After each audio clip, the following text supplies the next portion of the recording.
আসসালামু আলাইকুম।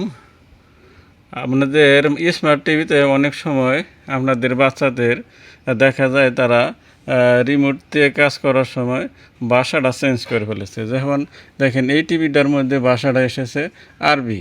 এই ভাষা আরবিটা কীভাবে ইংলিশে রূপান্তর করতে পারবেন সেটাই আমি আপনাদের এখন দেখিয়ে দিচ্ছি।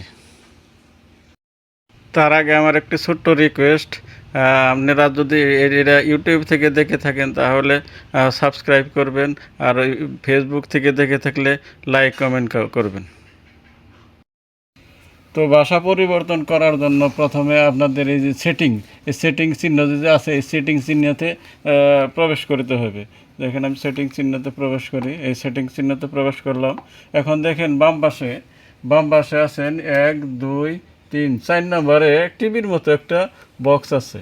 এই টিভির মতো বক্সে প্রবেশ করতে হবে।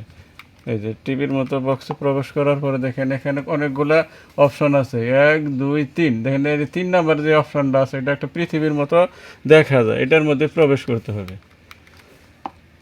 এই যে এটার মধ্যে প্রবেশ করার পরে দেখেন এগুলো অনেকগুলো অপশান আছে, অনেকগুলো ভাষা আছে। তার মধ্যে এই ভাষাগুলোর মধ্যে আপনাদের যে ভাষাটা সিলেক্ট করবে সেই ভাষা যাইতে হবে।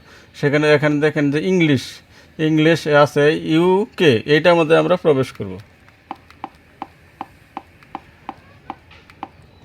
হ্যাঁ, এটার মধ্যে প্রবেশ করে ক্লিক করব।